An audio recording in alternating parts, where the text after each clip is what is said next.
Okie dokie, I think we are live, so we can start. My name is Robert Więcko. Welcome everyone during the quarterly 2021 summary call of Dashcore Group.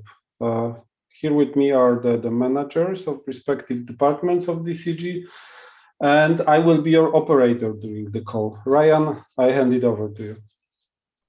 All right, perfect. Thank you, Robert.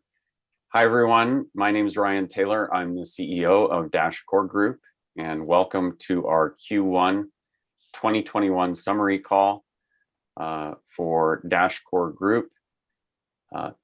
This is being recorded and will be available on YouTube after the call, along with the accompanying slides. And so what we're aiming for today is a more compressed timeline for the quarterly call, and really aiming to tighten that up. And we have a lot of material to cover, so we'll just jump right into it.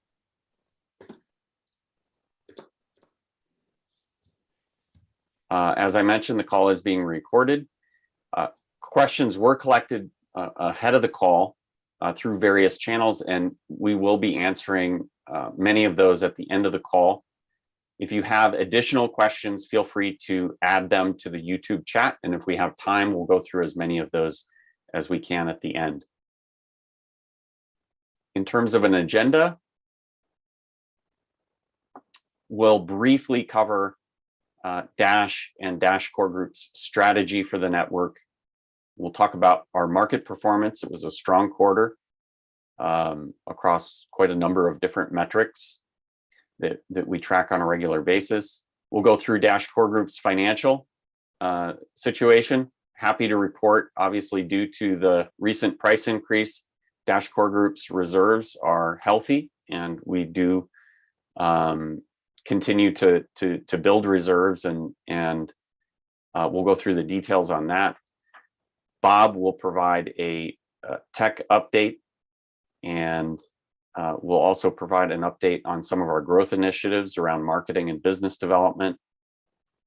And then we'll talk a little bit about what we anticipate working on in the future. And then we'll start the Q&A session. So looking forward to covering all of these areas, as we always do during our quarterly calls, and hopefully you find it informative.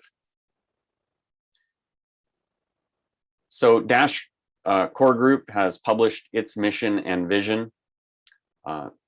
So first, an introduction to Dash and to Dashcore Group. Dash is a digital currency and network that's optimized for payments. Dashcore Group is funded directly from Dash's proposal system and plays a key role in the development of the network. Dashcore Group's vision is to provide a fast, reliable currency with optional privacy enhancements for both in-person and online transactions. And we aim to foster the ecosystem of financial products and services surrounding the network through partnerships. And we want to ensure that those partners support Dash's unique features whenever applicable, things like Dash's instant send capability. And we promote that ecosystem through user education, promotion, and engagement. And that's something that we really want to focus on going forward, that we just haven't had the resources to do up until this point. And we'll talk more about how we plan on expanding our marketing efforts in particular. Dashcore Group is growing Dash by focusing our efforts within specific growth areas. If we could go to the next slide. Particularly Venezuela, remittances, and crypto trading there in the lower left. We aim to deliver a user-friendly set of products that are not only functional, but are reliable, easy to use, and with a splash of fun elements within them. Things like the ability to customize, and you'll start to see some of these elements show up in some of our wallets. And we also aim to open the capability for other developers to create their own applications and easily interface with the network, whether that's through a legacy application or through development of new Dash-specific applications. And we're delivering all of this through a three-layer architecture. Layer one is the payments architecture itself. This is where the Dash is transacted across the network. Layer 2 is platform. This is the data layer and allows for data and message storage on the network itself. And then layer 3 is the applications that anyone can build. We've seen a bunch of innovative applications on our testnet network already with our Dash incubator program that Andy Freer leads. And basically, this DashPay is one of many applications that we anticipate launching on the network. And so it's through that 3-layer architecture that we're able to deliver on our growth and product aspirations. So next, I'd like to talk about our market performance. From a market performance standpoint, this was a very healthy quarter. Measuring progress in any decentralized network is always a challenge because we can't always see how many users we have or what specifically they're using the network for. But we did see numbers which directionally indicate continued strong growth in the number of Dash users and usage. So just running through the list here on Dash volatility and fees, it was a volatile quarter, obviously in a good way, but we did see volatility increase about 75%.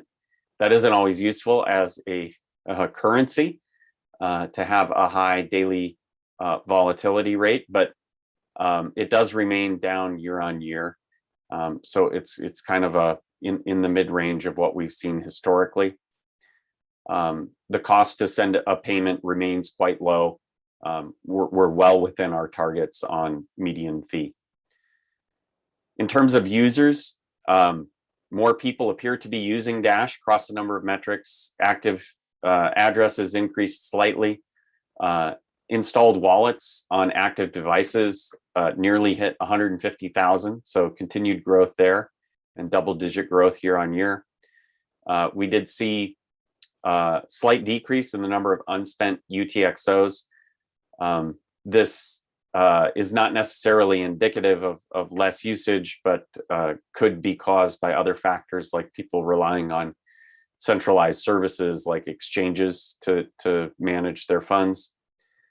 And then total addresses with funds greater than $1, that increased about 50%. So looking across all of these metrics, it's clear that there was some growth in terms of the number of users. In terms of usage, we saw a very strong growth in a number of key areas. Dash trading volume continues to grow significantly after seeing 4 to 5 times growth last year. To see continued growth in trading volume is really encouraging. Payment volume also increased even more than price. And so this isn't just price that is driving the increased usage of Dash, but there appears to be some actual growth here. We do measure the number of economic transactions, which did increase during the quarter, but economic transactions are highly sensitive to stress tests that have been run in the past. You see the effects of that in the year-on-year number. We prefer the metric highlighted in yellow there, median economic transactions per day. And again, we saw significant growth there.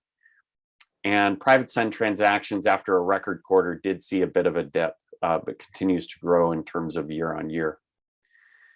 When we compare our growth to other payment-oriented networks like Litecoin, Bitcoin, and Bitcoin Cash, we do see that Bitcoin on-chain transactions are basically capped at this point. It's really there are some technologies that do allow it to scale a little bit more, but as long as that 1 megabyte block size is in place, we don't see much growth in the Bitcoin on-chain network. It did appear that Lightning Network grew during the quarter, and we saw evidence of that besides these metrics, but actual, exchanges that have started to use Lightning Network. It's really become a necessity, given the cost of on-chain transactions. And so it does appear like there's been some traction for the first time in Lightning Network that we've seen. Bitcoin Cash and Litecoin both saw significant growth, especially when you look, year on year at both of them, triple-digit growth. Now, the issue with these comparisons is that most of these transactions were driven by games that were added to both networks. We are, therefore not really able to compare economic transactions per se across these networks. I would be very interested in any data sources anyone is aware of that might allow us to remove the effects of these games so that we can see what their true network growth is in terms of activity. So if anyone is aware of where that data is available, I'd be very interested in seeing it. And I think part of the issue is there's multiple games, and I'm not sure it's well tracked. So I'm really interested in trying to come up with some more comparable metrics there, if anyone has any suggestions. And then in terms of the market itself, we did see, of course, continued growth in our coin supply as per the schedule, the mission schedule that's baked into the code. So coin supply expanded 1.6% during the quarter. That's 6.8% year over year. We do separately track circulating supply. This is the portion of our supply that is not enlisted in collateralizing a masternode. And so this is really free floating supply that is available on exchanges and for commerce and those types of things. We did see expansion during the quarter of about 6.8%.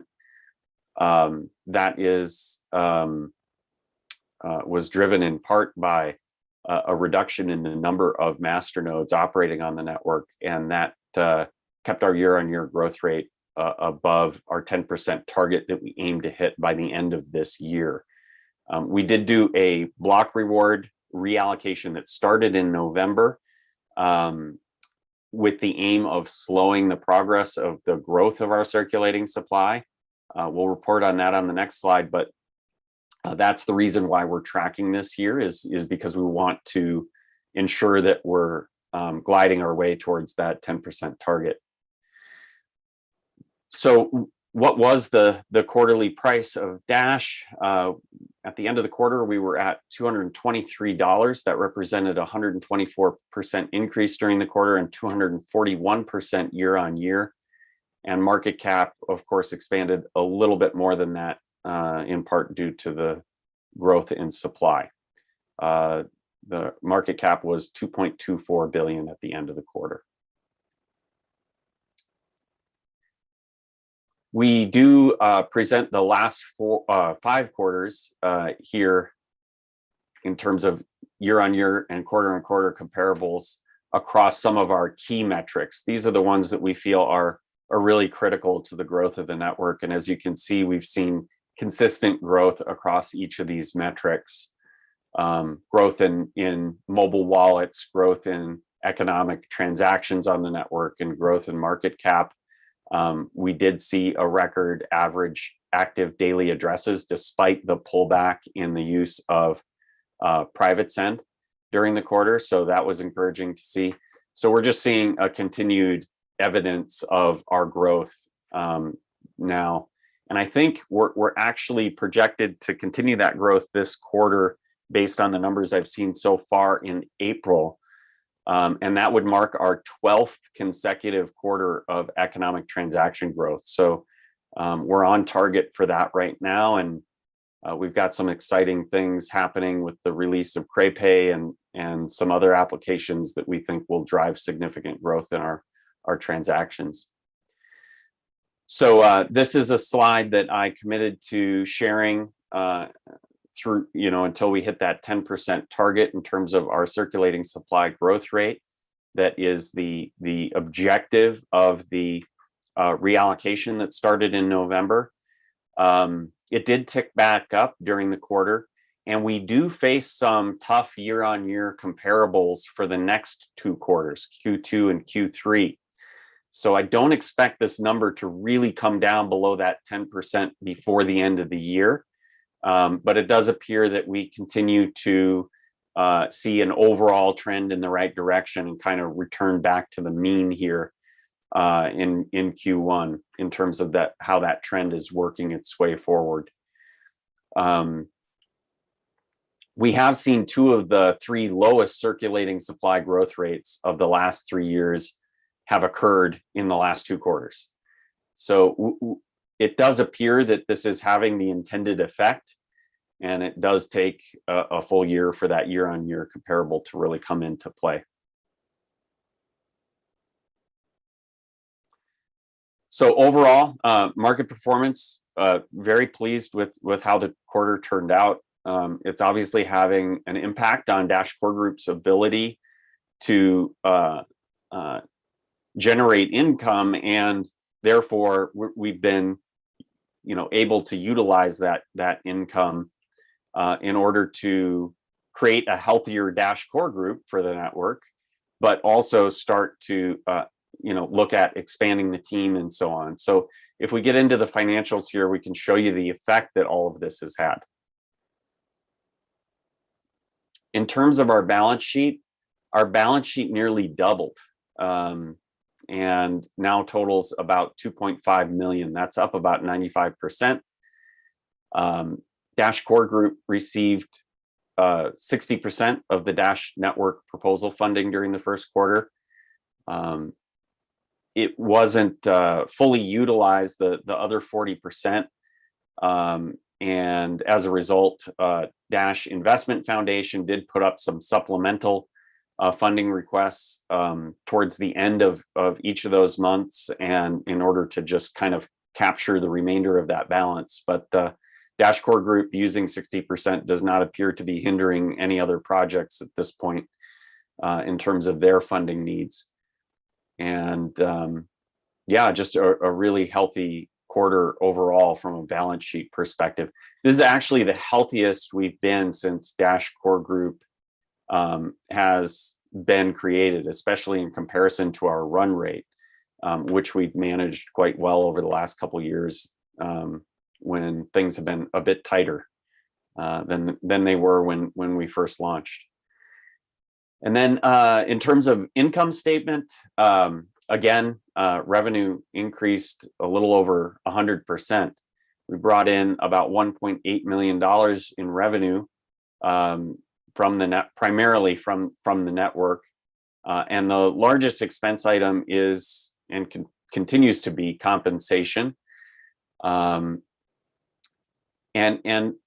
what this means going forward is, we've hit our reserve target for our compensation fund. And what that's going to allow us to do is, as we submit budget proposals going forward, we're anticipating reducing the ask for compensation funding and allocating much of that towards these other categories, and allow us to once again build a business development and marketing budget that we've lacked for the last couple of years. We really haven't been able to do much in terms of conferences, sponsorships, any type of advertising, and our business development funding has been quite restrained in terms of our ability to fund integrations and do these types of things. So it really is an exciting opportunity here that we're being presented with. Not only is Dash Core Group's compensation budget really healthy, but we're now able to start using the money in different ways, not just building reserves, but actually utilizing that for the benefit of the network, and not just building security for Dash Core Group.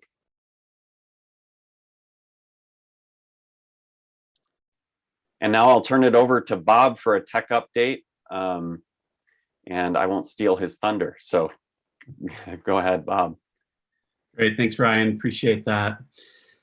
As always, we'll take a look back at the last quarter, and the first quarter of the year included some testnet releases across all of the teams. as well as multiple wallet releases on mainnet.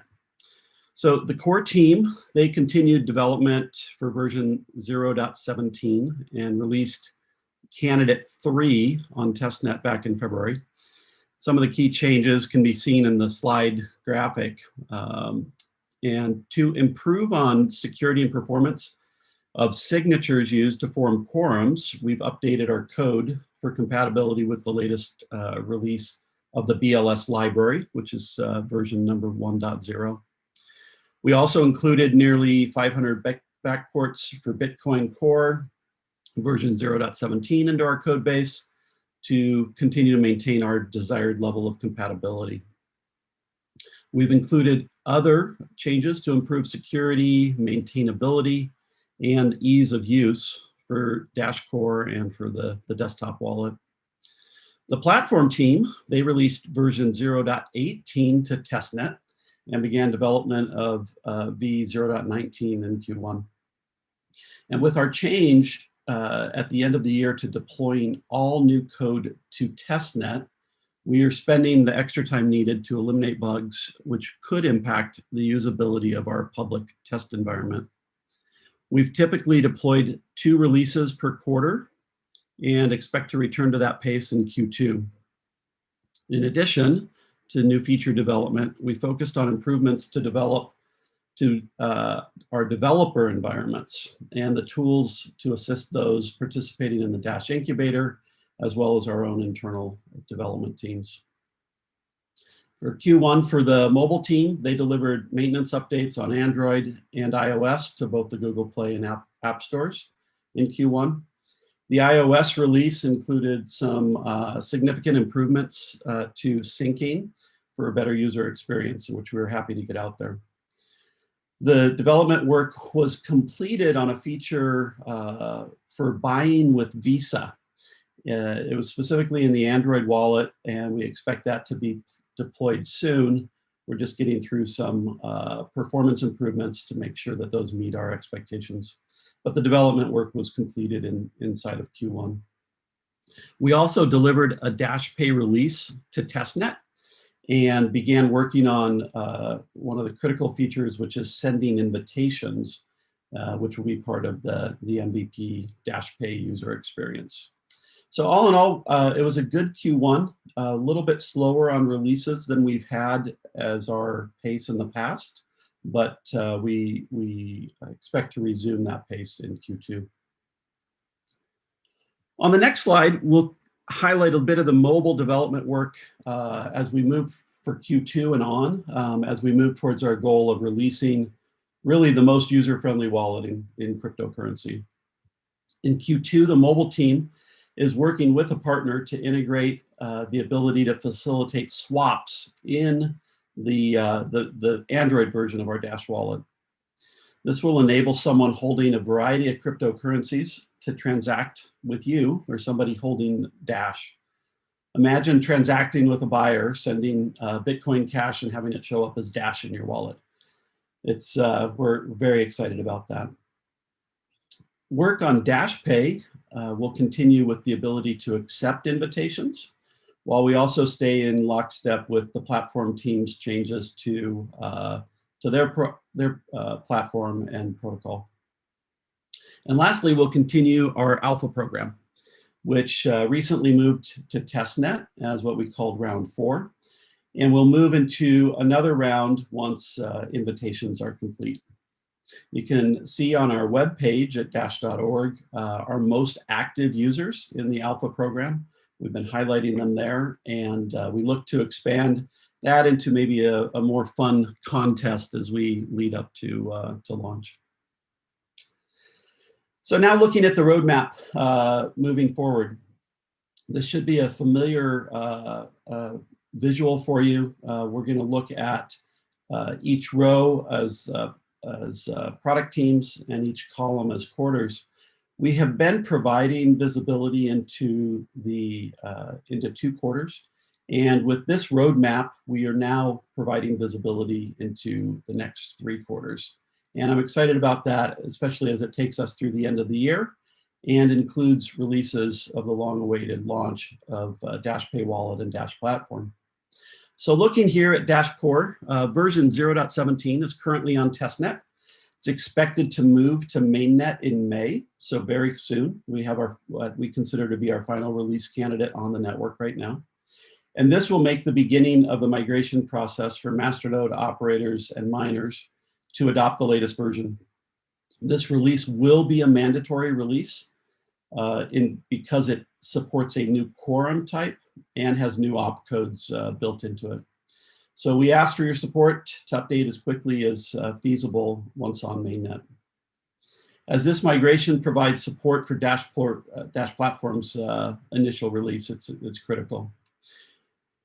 We will deliver a proof of service in this quarter is what one of our major efforts will be in Dash Core to ensure that master nodes are properly configured and to run Dash Platform. We'll also be implementing a new special transaction called Asset Lock and implementing our support for the BLS 1.0 library. In Q3, we anticipate a release of version 0.18 to testnet, which is why we would like to complete the version 17 migration as swiftly as possible. And version 18 will go through a similar migration window and will be the version required to run Dash Platform. Dash Platform team is releasing in final preparations for the release of version 19 this month to testnet. And this will provide time for the team to wrap up development of version 0.20 and release to testnet also during this current quarter. So be a busy quarter, but we'll be back on the 2 releases per quarter schedule. These releases will add several new features, such as chain lock-based identity funding and feature flags, which will act as soft forks and make future deployments easier. In addition, there's many enhancements to the development environment itself and processes, development processes, and hardening of security and consensus type of work. Next quarter, Q3, Dash Platform will complete the development of the final 2 versions that have new features built into them. Versions 21 and 22 will include a variety of items for maintainability, efficiency, as well as some key features. The big features delivered in Q3 will include the proof of service implementation and name distribution, which will happen through the Dash Platform naming service, which was released last year.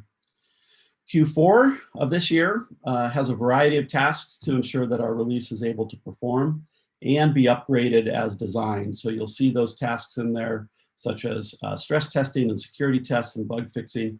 All of those types of things that are happening right now. They've been one of the benefits of being on a public testnet environment, but they'll happen more focused as development will generally be completed. The mobile team will continue this quarter to improve on the Android and iOS versions of our existing Dash wallet, and we'll continue to do that until the Dash Pay wallet is released. So in Q2, we are targeting this build, this buy and swap features in our Android wallet. Again, we're doing that with the work of an integration partner that has not yet been announced.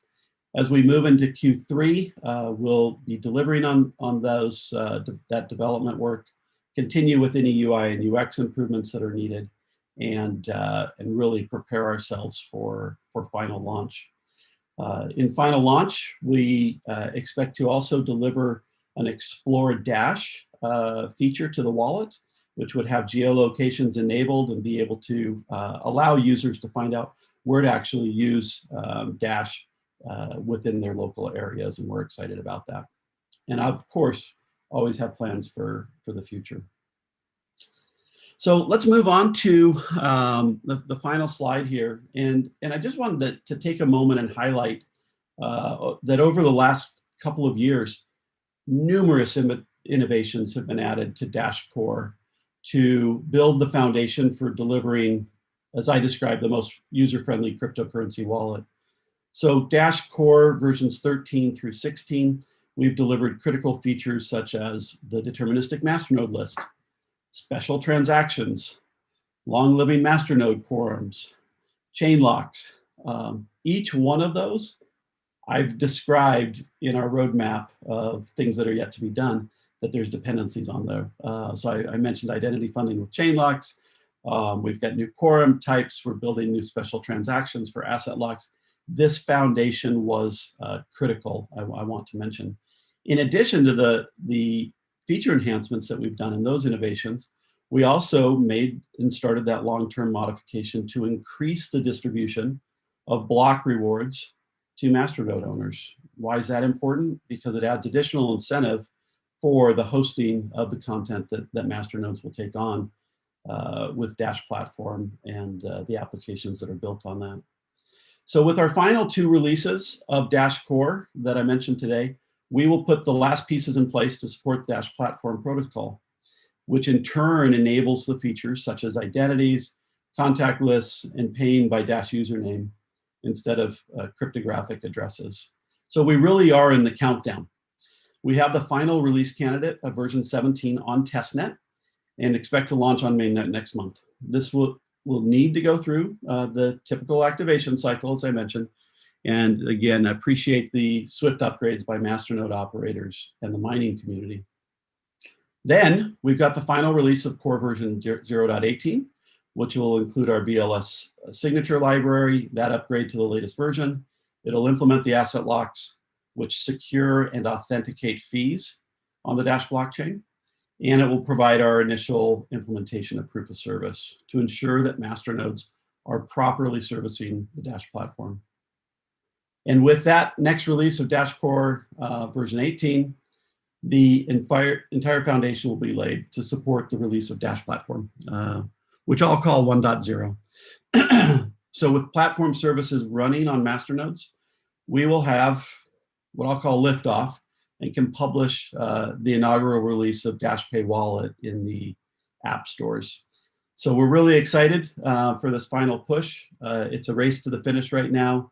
The teams know it, the teams are excited, and we're excited. And with that, I'll turn it over and introduce our new head of marketing, Arden.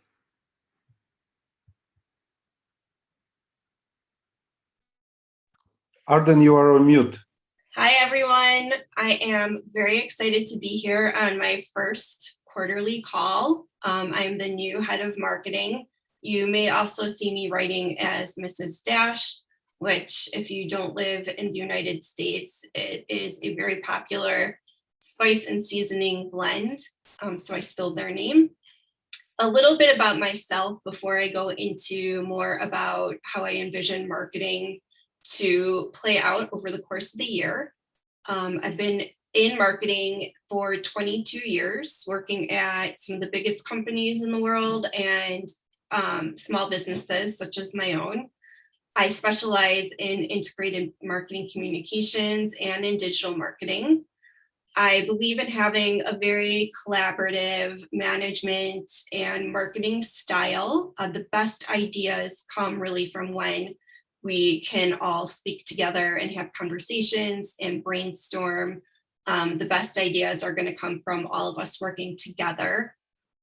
I, in my free time, am a professor at a university in California. So I teach web development and analytics and digital marketing, which I love to do.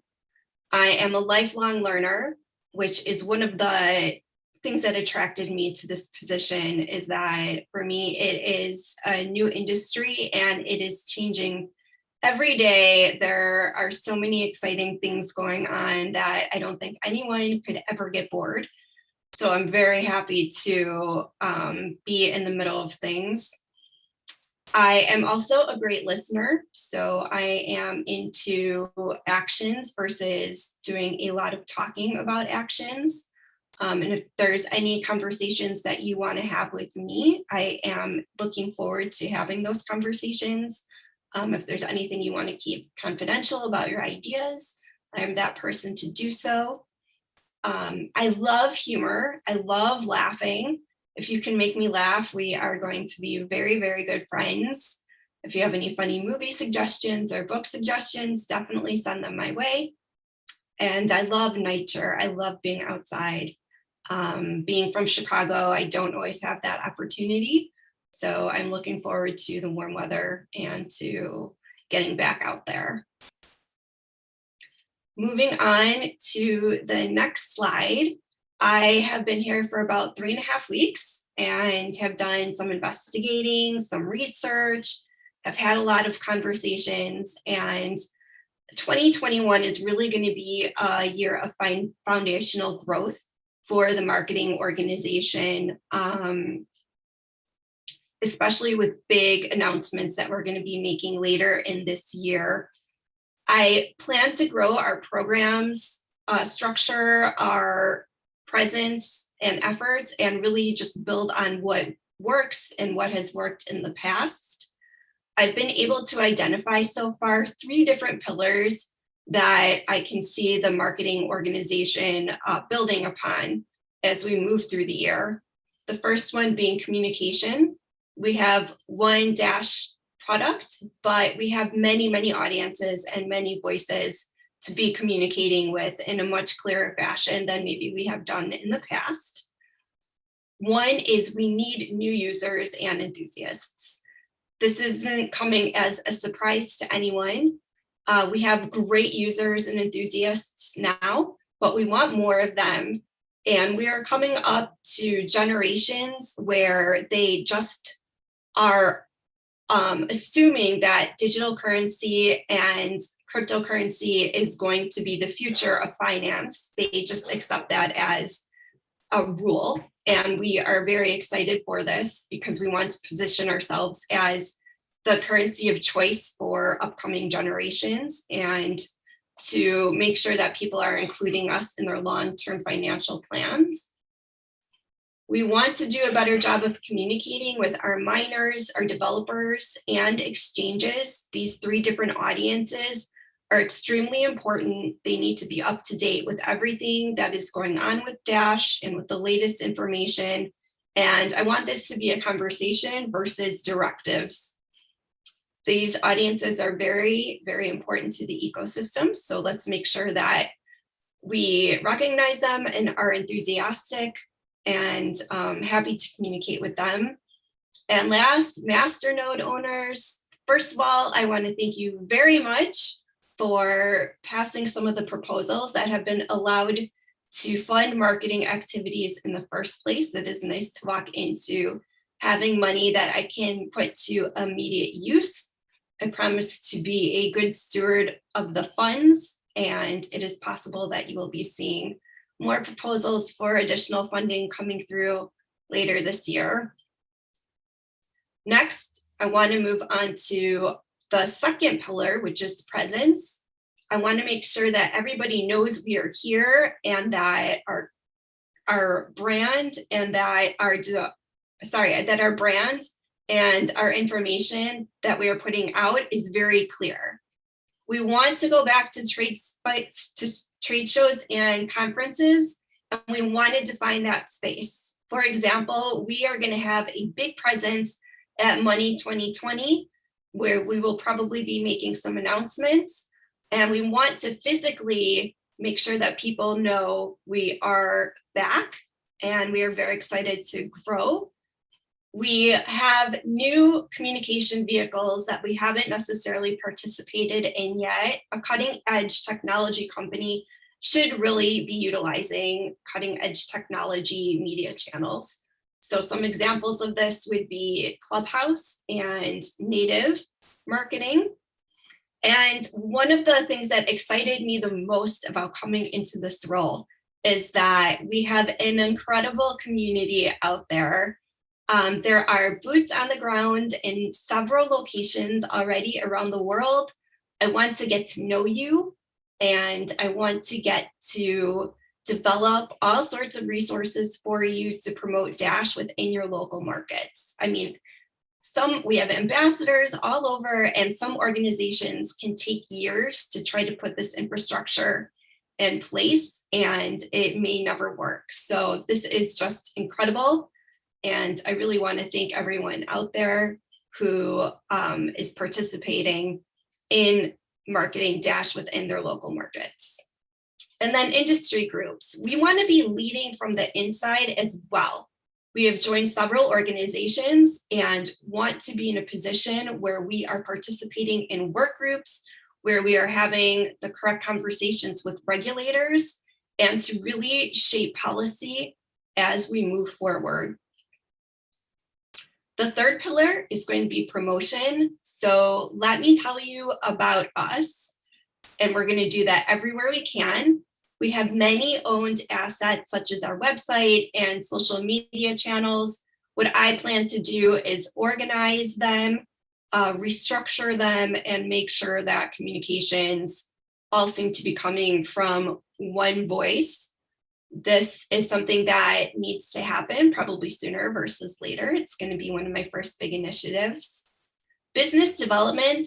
We have a fantastic business development team who you're going to be hearing from next, who they are involved in so many amazing projects. I'm going to be working hands in hand with them, working basically as a part of their team as well and supporting their efforts where it makes sense. I'm also going to be involved in bringing opportunities to them, which will be great to collaborate. And then demand generation, just demand generation period, creating new use cases for people to use Dash and to learn how we work and to love it. A couple of things that I would like everyone on this call to keep in mind is that I want to know from you how you feel about Dash, what you think we can improve, some things that you would like to see happen that we haven't had the resources necessarily to tackle in the past. So I will be sending out surveys and polls that I would love if you could participate in. We have seen success when we have worked together as one Dash unit. For example, what we were able to do with Binance. So please participate in this research. It will only make our marketing efforts stronger. And I look forward definitely to hearing your thoughts. Once I have more data, I'll be able to put together more actionable plans and programs in place that will offer opportunities for everyone to participate. After all, there is just one of me, and there are many more of you, and it is a tall task ahead of me. So as you leave this call today, please keep in mind some questions such as, how can I help? How can I participate? Think about that. If you have any skills that you think would be useful for me to know about, or any skills you'd like to share, please also feel free to do so. And lastly, let's bring back the excitement. We are in a great position right now and have many, many cool things coming out in the next year. So let's get very excited. And I hope that my enthusiasm is infectious and affects your future thoughts about Dash and the way that you interact with us. So I'm very happy to be here. Also, you'll see me around as Mrs. Dash. I'll be reaching out to several of you. For example, some minors have reached out to me to schedule some time to talk about their thoughts about the project. So I'm excited to have those conversations. And moving on to our business development team, you'll hear from Ernesto. Hello. Thank you, Arden, for your words and for that enthusiasm. Looking forward to doing more and more stuff with you. So I'll continue talking about growth, and I'll share with you what we did during Q1 in terms of business development. A vital component in a crypto ecosystem is the liquidity available to use. So Q1 was a very important period in terms of refining and doubling down on our growth strategy. We grew integrations and developed more projects in key segments of our growth verticals. This growth will allow us to increase usage significantly and in a sustainable way that will all trigger what we call a flywheel effect.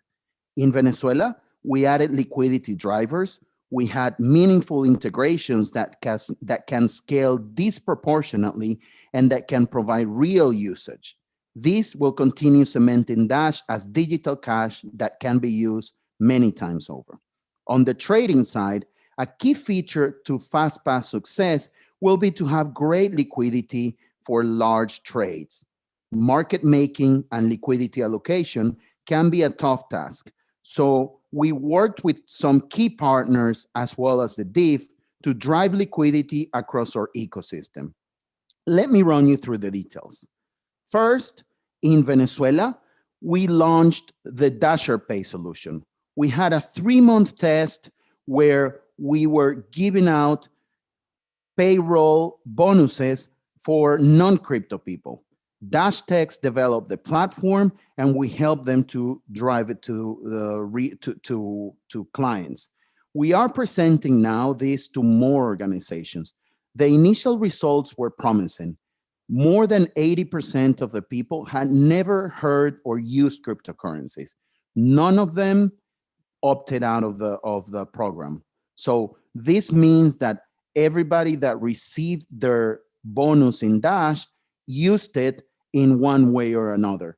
As you can remember, Venezuela is suffering from hyperinflation problems. And what this means is not only that money loses value, but it is difficult to pay on any place. So the people that are receiving this bonus used it and really enjoyed having the opportunity to pay in exact amounts without having to wait long terms. So Dasher Pay is one solution that we will definitely scale more. We also were added to the network of crypto ATMs that CryptoBuyer has in the country. It was really interesting because CryptoBuyer started offering only Bitcoin on their ATMs. And as the Bitcoin network and the fees started to grow very much, they understood that it was very hard or maybe not possible to serve their users. I just saw a user complaining on the CryptoBuyer Telegram group that he had been waiting for his transaction for more than 1 day.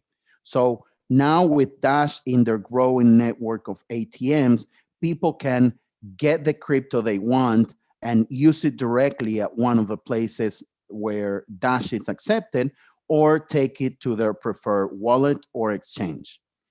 Another very important project that we worked on is what we call Top Dash City. With the first 2 projects that I mentioned, we're having people coming to the Dash ecosystem and receiving Dash. Top Dash City is the solution for when they ask, where can I spend it? So we started with a selection of top 30 merchants that accept, promote, and teach about Dash, and we put them together on the website with this name. This is an easy tool for anybody. Now it's focused in Caracas to know where they can go and securely spend their Dash. We have made sure that these merchants know about Dash, have a working points of sale, and are also giving some small perks to Dash users. So Top Dash City will grow as an ecosystem part of the Dash network in Caracas. And last but not least, I want to give a shout out to CryptoBuyer. CryptoBuyer onboarded a TV system called Simple TV. Simple TV is a satellite system for people in Venezuela with 4 million subscribers. This means that starting March 24th, 4 million people were offered the option to pay their bill in cryptocurrency. This adds up to the rest of the ecosystem that's growing in Venezuela. And if you recall from previous calls, CryptoBuyer is having a cadence of about 1 very large retailer per quarter. Last quarter, it was Pizza Hut. This quarter is Simple TV. And we have many more things in the pipeline with CryptoBuyer. Now I want to move to trading.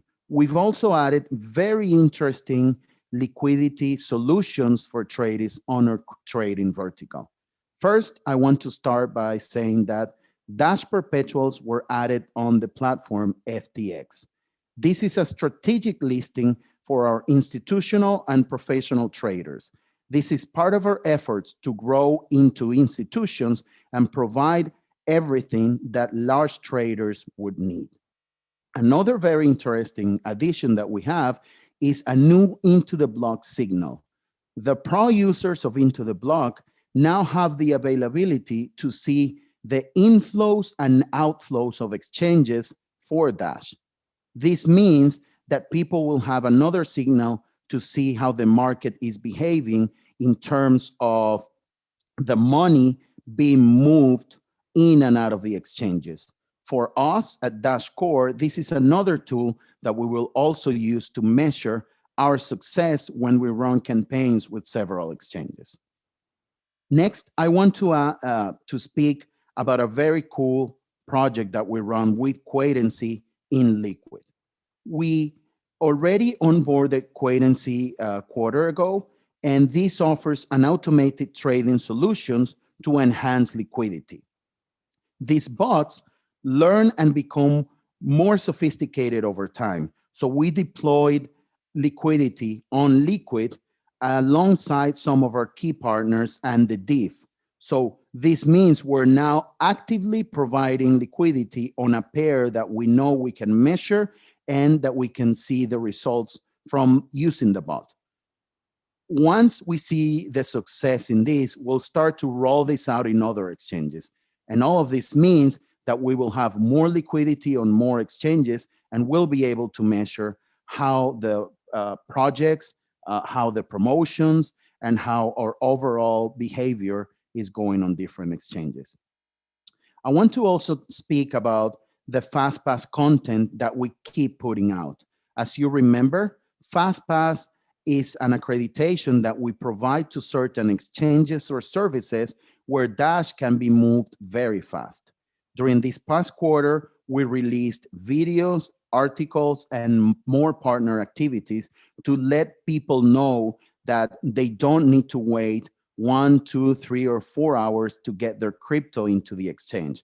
If they use Dash, they can have their Dash in minutes and sometimes seconds into certain exchanges. And it is our task now to let everyone know that this solution exists. I want to continue talking about trading. During Q1, StakeHound with the Wrap Dash solution was live. So I ask you, all of you, to go to StakeHound and see how you can now actually take some Dash, get a wrapped version of it, and start using it. You can now take the wrapped Dash into Uniswap or other decentralized exchanges, which is opening up new ways to use Dash on different terms. This is a project that we worked on alongside Dash Next. So it is very cool to see the whole ecosystem participating on several projects. We also added Dash Instant Send into Rich Hamster. So it is great to see a new European exchange into the FastPass accreditation. Something else that we worked on to get even more liquidity are new pairs into the HIT BTC exchange. Now you can trade Dash with an EOS, Ethereum, or USDT pair on HIT BTC. And I also want to give a shout out to the community for helping us to get chain locks into Binance. This is something that we had been speaking to Binance for a long time. They had the documentation, but it took the efforts on social media from many of you to get us noticed and finally have them, pull the trigger on this. So it is great that now Binance, the largest exchange by volume in the world, also offers about 2 to 3 minutes deposits and withdrawals for Dash. We could see during the numbers that Ryan shared, and we have seen during these high volatile days, that this is increasing Dash volumes on Binance and other exchanges. So now we can definitely see how the FastPass Alliance is playing out. We also have a few honorable mentions where we worked in some capacity with different teams across the world. Ras Bank in Brazil with the Dash Brazil teams is the first digital bank including Dash theme cards in the country. So this is a great addition. We also were added to the coin payments portal, to the coin payments system. And now Instant Send is featured in coin payments. I want to correct that. We were already working on coin payments, and Instant Send is turned on. There are some minor details that are being worked on, but this is also great. Also, part of Dash Next work, as a Dash stablecoin is being developed on OIN. So this is great, and it's also part of the work that Dash Next has been doing across the world. And last but not least, with Travala, there's a host of discount and usage activities that have been continually going on. So all of this is just a proof how exciting it is to move from building an infrastructure into driving more usage. And that is exactly what we're seeing and what we're doing now in all of our verticals. While there's lots of hype and comments about the circular economy that can be built around some coins, we are already deploying solutions so people can use Dash in Venezuela, and the results are promising. There was a recent poll run by an independent firm that showed crypto for the first time as a result of the survey they did. I just posted some of this on Reddit, and I will expand on it once I can get back into my Twitter. Trading is also capturing a lot of value for Dash, as we saw with double digits growth on the quarter. And we expect, as larger coins are becoming more expensive and slower to use, that more large traders will continue and grow their usage of Dash. So it is very exciting to see growth happening, and we are with the current market action and word of mouth, I'm sure that we will continue to see our usage metrics trending up and to the right. So this has been a great quarter, and as Arden mentioned, is going to be a great year for Dash. Another very important activity that we have taken during the quarter and during the past months is the regulatory actions. As you all know, there has been some activity going on, and we've done different work there, but I'll give it back to Ryan so he can run over the details of this.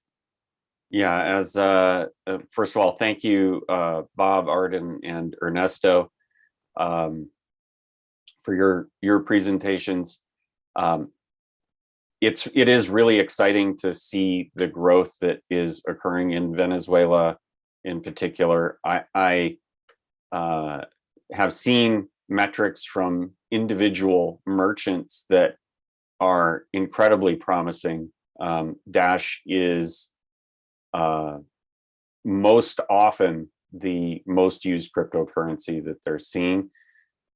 We are seeking to get permission to start to share some of that data, if not anonymously, but it is exciting to see the real results happening there. It's exciting to see people getting paid natively in Dash as part of their salary, and then observing that they actually use it once they have it. And so not many ecosystems can claim to have that circular economy in place, and we anticipate rapid growth of that as we continue to push that solution out to potential employers, and that'll of course have an impact on our merchants and our ecosystem overall. Regulatory focus that we've had over the last quarter has been tremendous. A number of team members have stepped up to contribute to this. It's been a significant portion of my time. Glenn's been leading much of the effort, or helping coordinate it globally. Omar Hamwi and Ernesto are both significantly involved in discussions that we're having with regulators. Robert has been engaging in some of the European activities that we've had going on. And so it's really been a team-wide effort. We don't have a head of regulatory or compliance or anything like this. So it's really been kind of the team chipping in to address some of the challenges that we've seen lately. For those that aren't aware, at the end of December, FinCEN published a notice of proposed rulemaking under the previous administration, federal administration here in the US. There was a reaction from one of the exchanges. Bittrex delisted Dash, and there were concerns that other exchanges may follow, or that there may have been regulatory pressure for exchanges to delist Dash. That certainly doesn't appear to be the case. Dash continues to be listed on exchanges like Coinbase and Kraken and Binance US and others. So it does appear that this was an isolated incident in reaction to what was published. But we did react, and we reacted quite swiftly. We submitted 2 letters to FinCEN during the quarter. They had 2 separate deadlines for comments, and we submitted what I consider to be 2 extremely strong letters in defense of Dash, and both addressing whether or not Dash should be considered an anonymity enhanced coin, and some of the arguments that have been put forward there. We also engaged with regulatory making bodies. We engaged with conferences focused on these topics. We engaged with working groups from the industry that are seeking to shape policy, not just here in the United States, but in Japan, in the EU. And so some examples of that, we participated in the Begin Block 2 conference on March 8th. The week before that, we were at CodecFin 21, which is a decentralized finance conference, and presented there. We also developed a video that was shared with the participants ahead of time. We submitted a letter to South Korea, which recently experienced some delistings there. And we met with regulators in the US, basically one-on-one. That includes regulators at the federal level. We also met with NYDFS in order to put our story forward, and how exchanges and money services businesses can comply with Dash using commercially available tools, and really refuted a lot of the misunderstandings about Dash.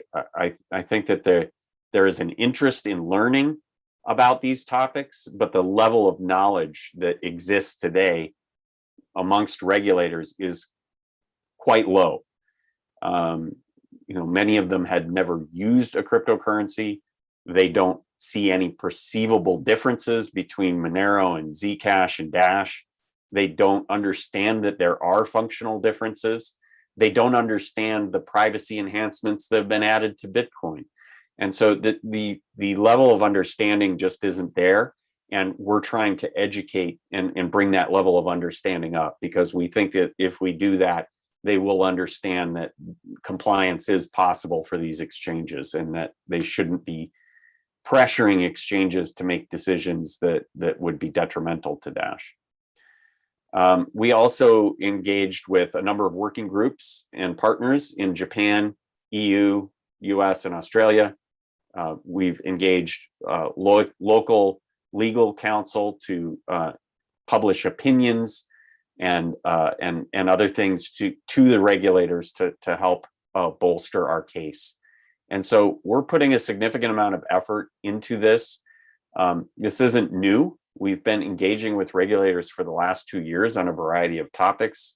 We put proposals to the network to fund legal work to address our security status, which was very well addressed back in 2019 and 2020. We started to work on privacy well before any of these actions took place. And so we were well ahead of the curve in terms of having our arguments together and having begun to present those to regulators prior to these things starting to occur. So we're thankful that we got the funding for some of those legal activities, and that we were able to, I think, very swiftly react to some of the actions that have been taken here in the first quarter. So we are working hard on this. We continue to work hard on it. We are making headway. I've had some recent conversations with regulators that have been refreshing, where they have already heard our message through a number of these channels. This quarter, I presented at the Blockchain Alliance, and there were over 100 participants live, and the thing was recorded and shared with regulators across the globe, including Interpol and a dozen acronyms here in the US. So, just tremendous amount of effort is going into this, and we are beginning to see the results. And we think that there's value here for the network in maintaining our access to markets, and so we're investing heavily in it. And it does help that we're on the side of being right. When we do present our arguments to regulators, there isn't an answer. They do quickly realize the strength of our arguments, and we are changing minds. So we plan to continue this and ask the network's support in continuing to fund our legal activities and the efforts we're putting in at these conferences. So with that, moving to our outlook, we are, as I said earlier, in a much better financial position. This means that we are not only rehiring for positions that have been vacant, but we are expanding the team, which is really exciting. It's exciting to have fresh blood in here and have people that are really excited to be joining the team. It really makes us all realize how lucky we are to be here. We are beginning to look forward in our budget planning towards reallocating to things we just haven't been able to fund in the past. That's exciting as well, and we think that may be able to accelerate our growth. Pardon me. And we're really very focused on the regulatory issues. We're focused on continuing to build our flywheel in Venezuela. We're looking forward to really strengthening our marketing capabilities with the expertise that Arden is bringing to the team. And I think you'll see some exciting changes. Of course, what we're most excited about is the deployment of platform, which we now have visibility into the date. And what I'd like to say on this is we are dependent on the network's support for this. If you are a masternode owner, a masternode operator providing a hosting service, or you're a miner, or you operate a business on Dash, what excuse me, we need you to do is to upgrade quickly. Version 17, we want to hit that activation window as quickly as possible and stabilize the network. It does take time for adoption to occur. It takes time for activation to occur of a new version. And then it takes time for that new version to, excuse me, eliminate older versions off of the network. And so getting version 17 out, followed by version 18 of Core, is really important in order to set us up to be able to deploy platform on time. And so we are here in the landing pattern, and it's up to all of us to make sure that we're able to hit that landing pattern. So with that, I'll turn it over for Q&A. I'll pop a cough drop, and we'll get into those questions. Yeah, thank you, Ryan. Have some break. I'm pretty sure there will be a couple of questions for you, but let's start. So those questions were collected before the call on the forum and Discord and different channels. I saw a couple of questions being asked on the live chat on the YouTube. I hope we will incorporate all of them during the call. So without further ado, let's start. Question number 1 from Andelight. Based on the current development status and available resources, how confident is DCG.A platform MVP release will happen this year? Yeah, I'll take that. I'm very confident. First of all, we have greater visibility and clarity into the tasks than we ever have. We've taken some pretty hard steps over the last year or year and a half or so, and have, I think, been rewarded by taking some of those more investments in our development environments, in being on public networks and things like that. So I'm very confident. I can't estimate the quantity of time that bug fixing takes. That we do invest a fair amount of time in troubleshooting. It's a complex environment, and so as we have different setups, obviously we cannot simulate mainnet. It's too difficult to do. We've made significant investments in our own hosting infrastructure because somehow we have to simulate the load that's going to go on to this. But the team's been very responsive, and I'm excited about watching them grow in their troubleshooting efforts and collaboration really across teams as well. Obviously, as I mentioned in the roadmap, we have stress tests and security checks that we'll be doing, and so the feedback on those that needs to be incorporated is another bit of unknown. And as Ryan mentioned, the activation periods themselves of the core releases are all variables. But with those variables, and based on my experience, I'm very confident that we'll hit MVP this year. The question was posed, knowing the resources that we have, the available resources, was kind of part of the setup of that question. And we are looking to increase our resources. The folks who participate in the Dash Incubator program have been invaluable in providing us insight into vulnerabilities and issues and things that we're able to address much more in advance than we would have had we not had them collaborating. But with some additional funding available now, we are looking for new resources. And that addition of resources, we hope, will enable us to possibly, solidify our chances or increase our chances of getting to the deliverable. But we also realize that there's some onboarding times and effort that's needed as well.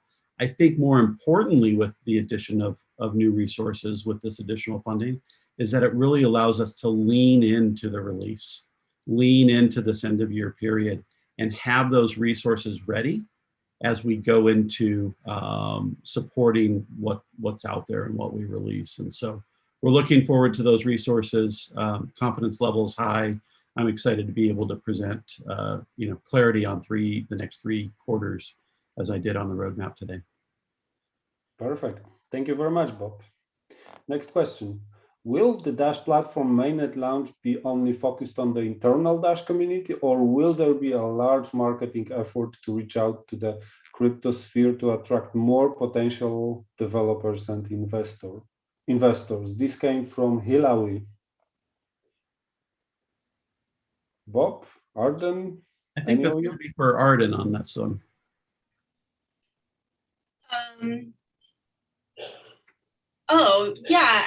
We're not focusing just internally with our own community. We are going to be making a big splash about this and moving even out of the crypto industry altogether. This is just big news in general. And it's a huge advancement in usability, and I can't wait to tell other people about it. And you are all going to have a role in helping to share that information too. Cool. Thanks a lot. Number 3, what has been the biggest unforeseen technical hurdle for DashPay/platform since moving to testnet? Solved or unresolved? From Chinmi. Yeah, I'd say, you know, we don't talk about these all the time. We just kind of plow through them. But, you know, I'll share a few thoughts on that. The one is that we're creating an entire development environment. And that in and itself is a large undertaking. We have to build the tools and the utilities that are needed by developers to create builds, compile code, run it, deploy it, you know, and within a blockchain ecosystem, right? So how do you get chains started? How do you form consensus, whether it's quorums or validator sets, and all of these things that we kind of take for granted because mainnet has been running for years has to be started up. And so in order for developers, independent developers, to be able to utilize this, there is a lot of what I call tooling that has to be created and put in place. And I think that that's been a technical challenge that, you know, is well beyond getting transactions on the blockchain and data storage and data access from the blockchain. So we haven't just focused on getting a mobile wallet with usernames and contact lists. So that's a significant technical challenge. I'd say another one is the pace of change in the industry itself. So as we're building and going down this road, the traffic on the highway that we're on is driving just as fast, and sometimes in different directions. And we have dependencies on those other projects. We utilize a significant amount of other open source projects and technology. And so there's new versions for dependencies, better algorithms come along.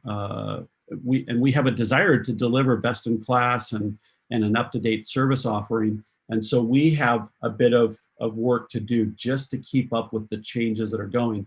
We're not doing this just in isolation. And I think that's been a technical challenge for us. I'm proud of the team. I'll take a moment for both to give kudos to both the core team as well as the platform team.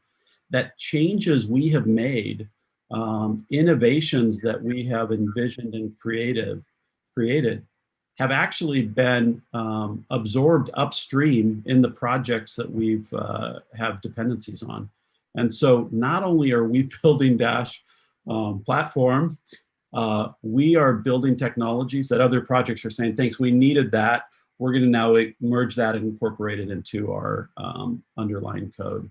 That in and of itself is a testament to the fact that we're doing good things, but a bit of a challenge as well, because we have to coordinate and negotiate with other teams and other projects to do that, or completely branch off and then be on an island, which we don't want to be, right? We want to be working in this community of open source projects. And so that's been a challenge for us. The last one I'll just say, and I touched on a little bit, is we're working in a public laboratory. So a year or so ago, we made the decision to have a public DevNet. And so everything we were doing on our own DevNets was just visible by the public. We called it EvoNet during that time period. And then at the end of last year, we took it a step further and we decided to put everything that we're doing on testnet. And so not only was it a public network, but it's also a public network that people rely on. And that's been a technical challenge, but we took on those challenges knowing that they had some costs associated with it, but all of them were the right way to do things. And so although it makes it more challenging, it's still the right way to do them. And those are some of the things that come to mind in response to that question. Thanks, Bob. Another one is directly to Ryan. Have you tried reaching out to Lex Friedman beyond retweeting, have you seen past podcasts of Lex Friedman with Vitalik, or more recently with Silvio Micali from Algorand, Anthony Pompliano, or Nick Carter? The question from Sidem. Yeah, I mean, I'll give my short answer, and then Arden, maybe you can chime in on some of the things that we want to do on this front. I mean, I would love to be on a podcast such as Lex's. He's got a large audience and a very appropriate audience for the types of things that we're doing. So it would be great to get on there. It's not obviously easy to get on some of these, larger podcasts. There's a lot of desire and competition to be able to be selected. But I'd absolutely be interested in this type of thing. And I think this is one of Arden's goals is to try to increase our exposure, leveraging some of our, talent that we have on the team to be able to get more exposure for Dash. So maybe I'll let you speak about it. And so it really extends beyond Lex, right? This is something we should be doing more of. And this plays into the second pillar that I created, which is presence. We need to be where the conversations are happening, and a lot of really cool conversations are happening on podcasts. A lot of the bigger podcasts have their content calendars, and the calendars are developed months and months in advance. So our efforts are now beginning to pitch ourselves to larger podcasts as well as the smaller ones, because those are important as well and usually more targeted. So when I talked about other technologies and making sure that, since we're a technology firm, we want to be utilizing newer technologies, podcast was definitely a piece of it. And as I continue to put together my 100-day plan and hire some more people for the marketing team, this is going to be part of a much bigger effort. Okay, thanks, guys. Question number 5. What does the DCG board do, and how is it different to DCG leadership? Another question from Hilawi. Yeah, I'm happy to take this one. So Dash Core Group is structured as follows, just for reference. Dash Core Group is a Delaware C Corp, so it's a regular corporation incorporated in Delaware, United States. All of the shares of Dash Core Group have been issued to a New Zealand trust. And just like any corporation, it is required by Delaware law to have a board. The board fulfills many functions, which includes approving of certain types of changes to organizational structure or strategic decisions that affect the company. It would handle, in particular, decisions around legal actions or things like that that might have a significant impact on the organization. And then this trust that holds these shares is overseen by our trust protectors, which are elected by the network. The trust protectors get to effectively instruct the trust on what to do with the shares that it has a right to vote. And of course, the core function of any corporation shareholders in terms of governance and their primary mechanism is to elect the board. Now, the trust protectors can put any board that they want in place. Right now, we don't have a lot of funding for hiring external board members. So the board slate that we put forward to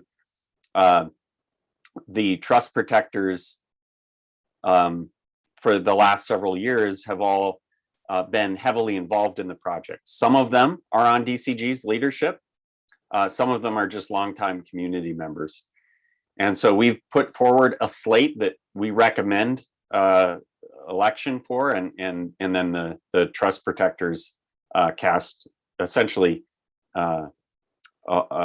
cast their approval, or they're free to put forward their own slate of board members. And so the board basically is responsible for overseeing Dash Core Group. They can fire me.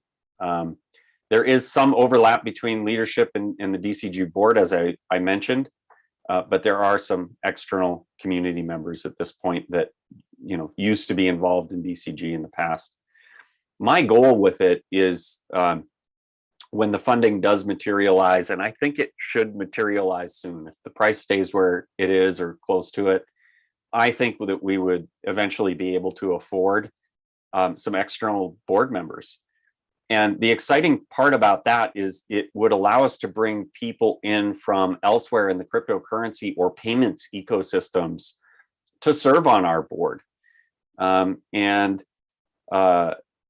That really extends our reach as a project, because these would likely be filled by executives from other projects or service providers or something that would have an interest then in helping Dash within the broader ecosystem in which we operate. And so I really would like to see some of that. It also allows them to bring ideas from other areas of the cryptocurrency or payments ecosystems and help shape our strategy and make suggestions. They can serve in the role of advisor, essentially.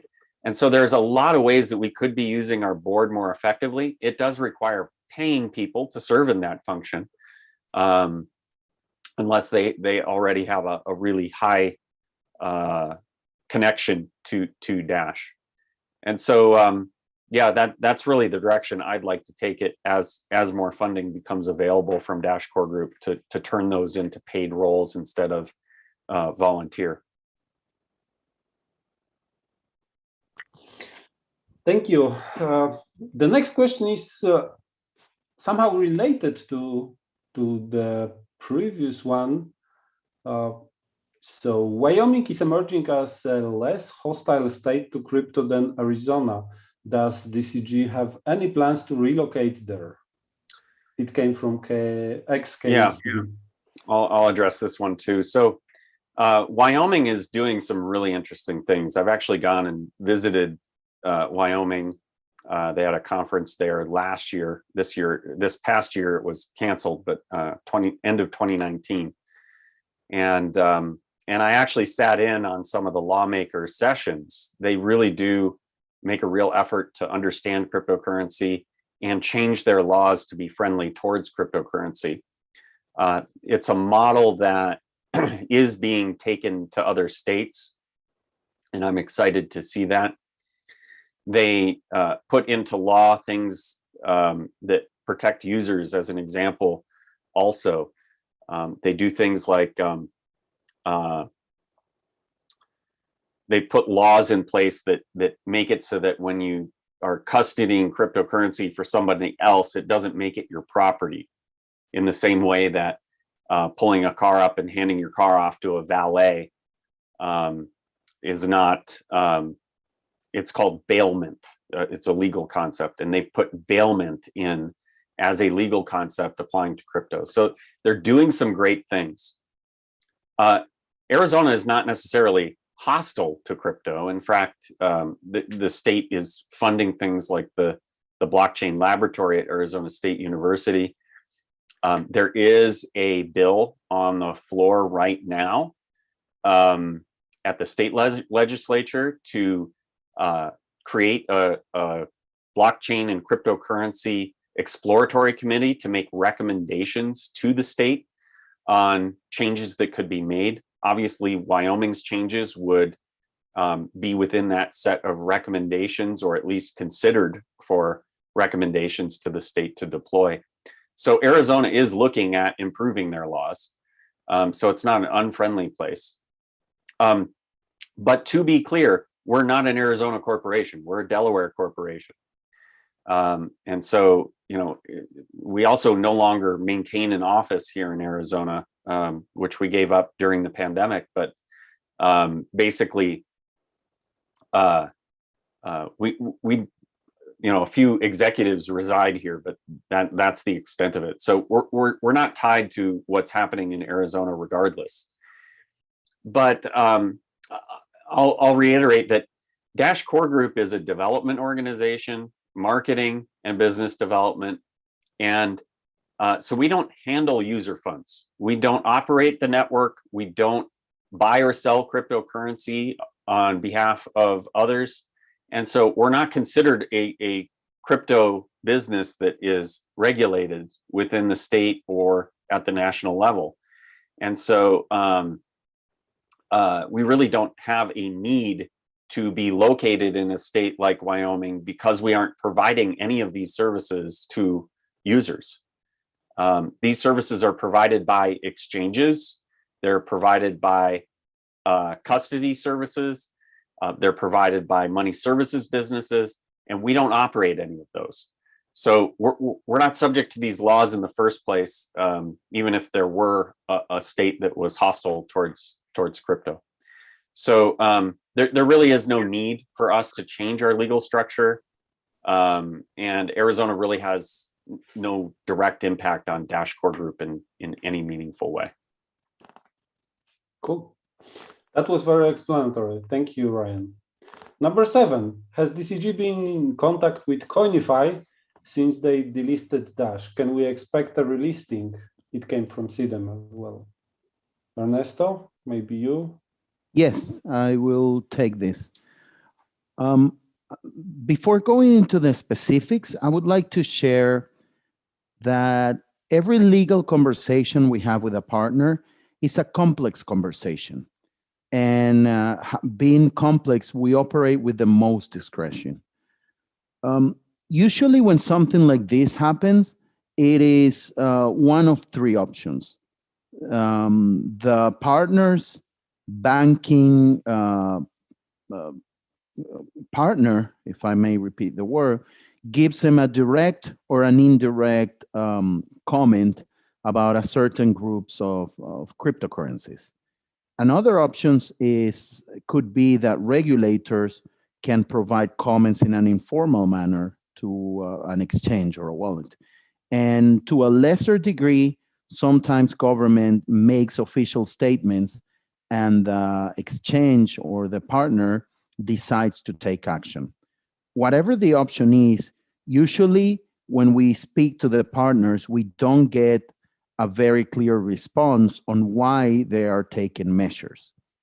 All of this is to mention that when we take on regulatory initiatives, we operate with limited information, and most times we cannot share any part of the conversations that we're having with the partner.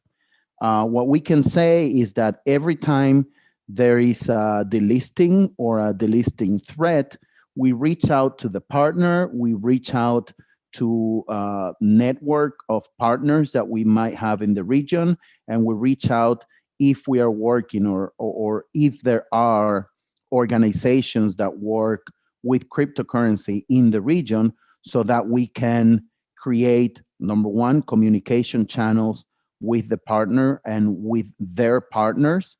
And we try also to speak to regulators and put our point in front of them so that they are aware that there are all the tools that they need to comply with laws. So we reach out to every partner that takes action in delisting Dash, and we hope to bring good news for all of these actions moving forward. Thanks, Ernesto. Next one, Grandmaster Dash is asking, does DCG accept that a variable proposal fee might be effective?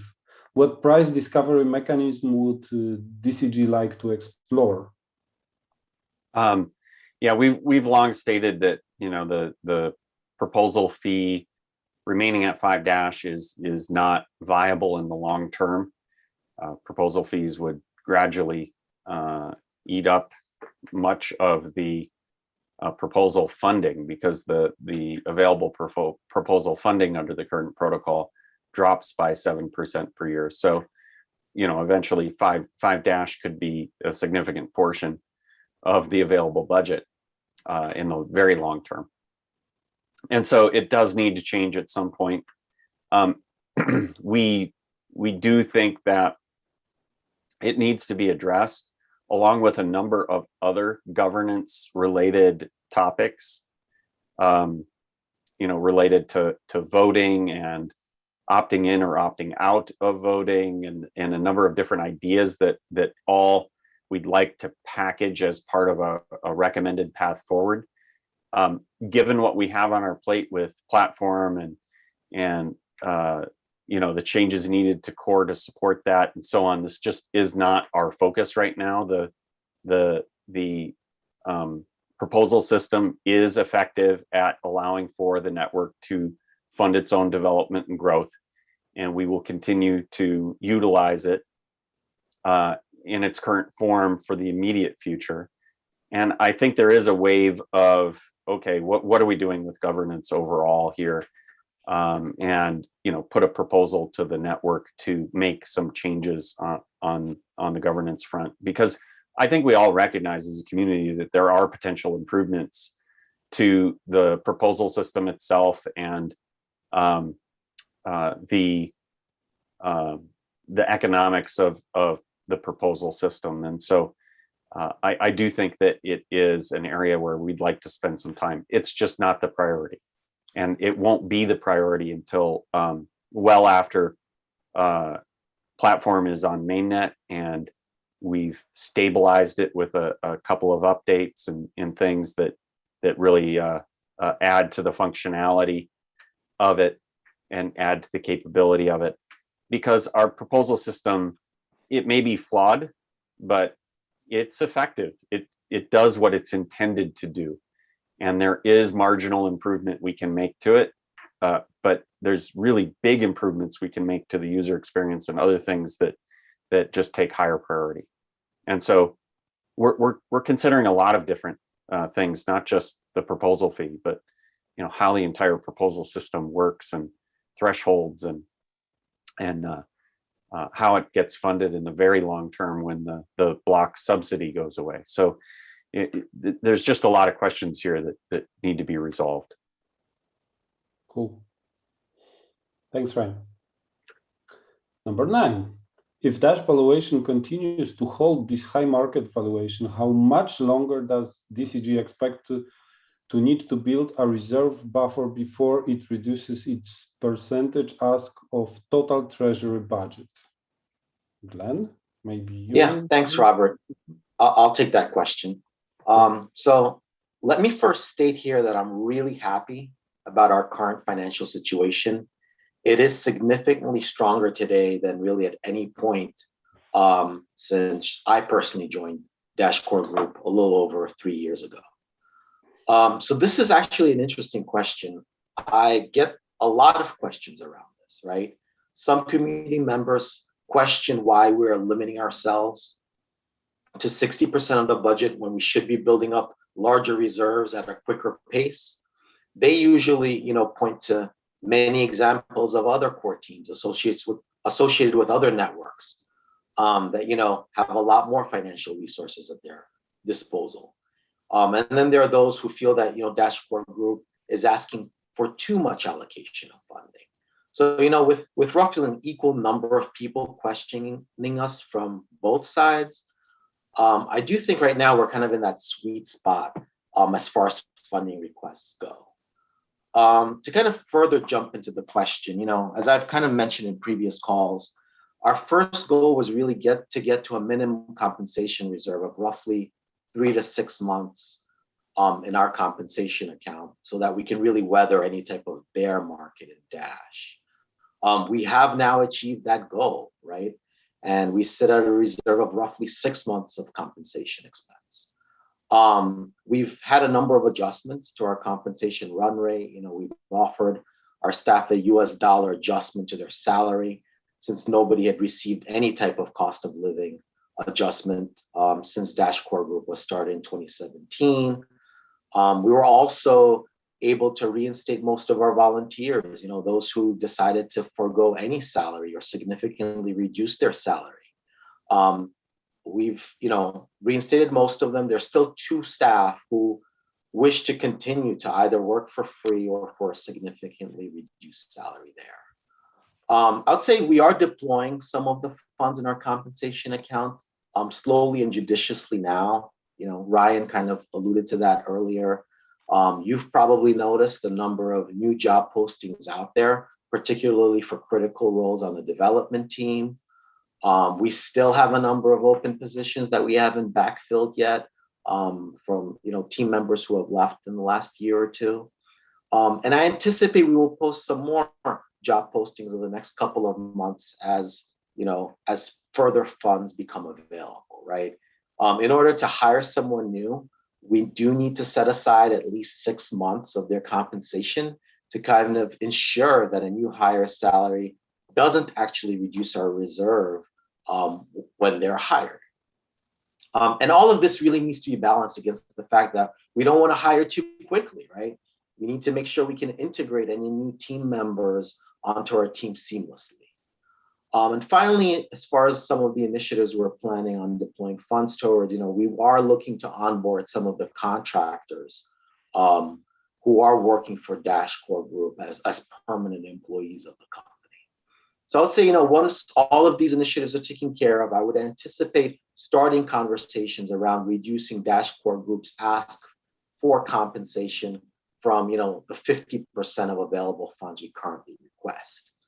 I do want to add, that from a non-compensation perspective, we haven't been spending as much as we would like, right? In particular, we do want to increase funding for initiatives related to business development and for marketing. Both Arden and Ernesto kind of already provided background in terms of how they would like to spend additional funds on behalf of the network. And in addition to that kind of spend, we would also like to build up the reserve associated with marketing and business development. So we still have a way to go there. So you'll most likely see a number of marketing and business development proposals posted on the network at the end of this quarter or within the third quarter. So hopefully, Agnew, that was a detailed enough answer for you. Any follow-up questions, feel free to email me directly, or you can always engage with us and post your questions in Dash Core Group's proposals on Dash Central. Thanks, Glenn. Very complex answer and a lot of good information. So the last one from this slide. When is the first block reward reallocation that was passed being implemented officially? Couldn't find any official info or dates for the 5-year adjustment period. From Hilary as well. Yeah, I'll take this one. So when we first published the proposal, we had in there some dates that sample dates, basically on a quarterly basis, that the block reward reallocation would occur once per quarter. And the date that we initiated that in the example proposal was September 28th or something like that of 2020. However, with the deployment of any new version, it takes time for that version to be adopted by the network. Once it is adopted to a sufficient threshold, it takes time for a lock-in window to actually pass. And then once it's a signaling window to pass in which the signal is exceeded. And then there's another week in which there's a lock-in period. After the lock-in period occurs, at that point, it takes time to kick off older versions of the software. And so there is this long migration period. When we deployed version 16 to the network that included the first block reward reallocation, it was dependent on this timeline. It ended up getting activated. It was released to the network in September, and it was activated on the network in November. And so the first block reward reallocation occurred at the super block that paid out on November 28th of 2020. And basically every 3 months thereafter, there will be another reallocation until the reallocation is complete in the spring of 2025. We are currently through the second reallocation, actually. So this has already occurred. And I published an updated set of dates and the reallocation amount on the forum at forum.dash.org. If you go to the general section, there is a post there from me entitled Updated MN/Minor Reallocation Schedule. And that is the actual schedule. It's a projection based on the block height that each reallocation occurs, a projection of the date that will occur. And so we're going to find out in May of 2025 how accurate I was. And I'm very excited. I think there should be betting pools on how accurate I was, whether I hit the date or not. But I'd be really interested in the year 2025 to come back to that post and see how accurate I can be 5 years later. So maybe that could be some fun tracking for the community. But yeah, we did publish a official updated list, including the reallocation amounts or splits and the date on which they are projected to occur. Perfect. Thanks, Ryan. That was a long Q&A session, and I can imagine you are quite tired. So we are slowly approaching to the end of this call. Maybe let's take one or two questions from the chat. The first one was about Twitter. What's up with the Twitter Dash account suspension? Does anyone have any information?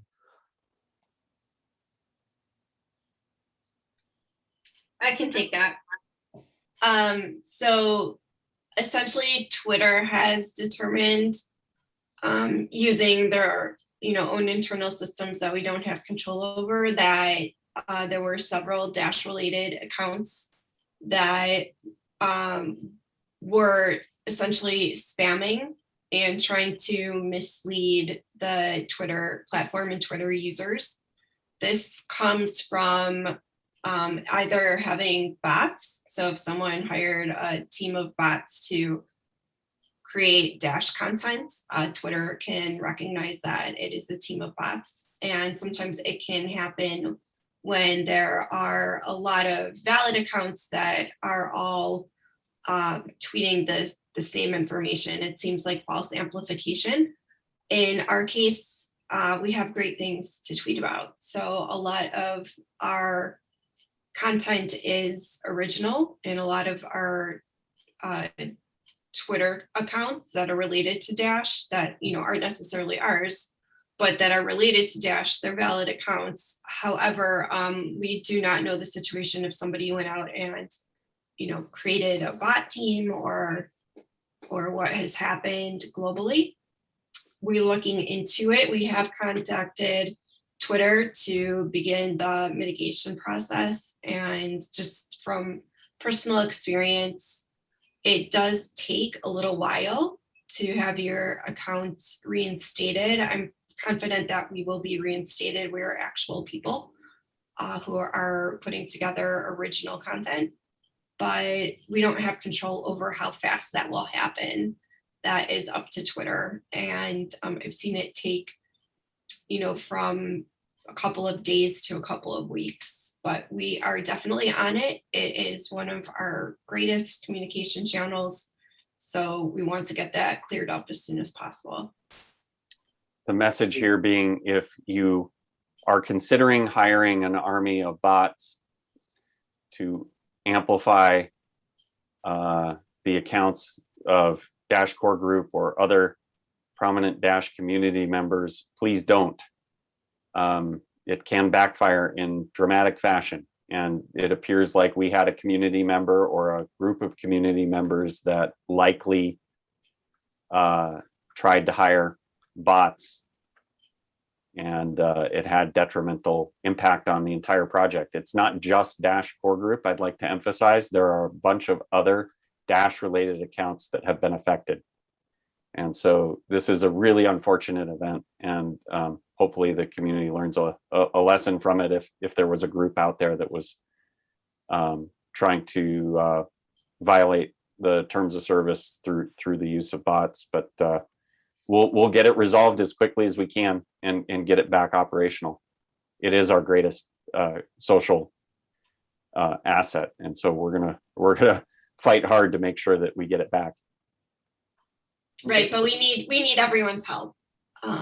So if you're thinking of doing anything that, you know, isn't completely within Twitter's terms and conditions, you know, if you have any questions about it, reach out to me. I'm more than happy to have that conversation. But please, for the sake of the project, do not do that. That is not a good thing to do. It may seem like it on the surface, but you know, our biggest concern is definitely getting kicked off of Twitter permanently. And once you get kicked off permanently, you cannot create any other new Dash related accounts, period. So it would be a very serious situation, more than it is now. Thank you, guys. So while we are talking about marketing, maybe one more question from that area. What will be the second marketing hiring vacancy that's on the streets be focusing on? Ryan mentioned it briefly in the Uphold webinar. Definitely. I'm assessing the needs right now. And so far I've identified that we need help with content creation. We need help with graphic design and with copywriting. So how that is going to break out into what positions and what roles I haven't determined yet. I have started to put together some job descriptions, and depending on the skill set that's out there, I'll be able to make better decisions. But obviously there's one of me, and there's only so much one person can do. So I am going to be hiring help, and to make our efforts move more smoothly and faster. And even then we could probably hire, you know, a much bigger team, but we have to get the groundwork and the foundation in place first. Thank you, Arden.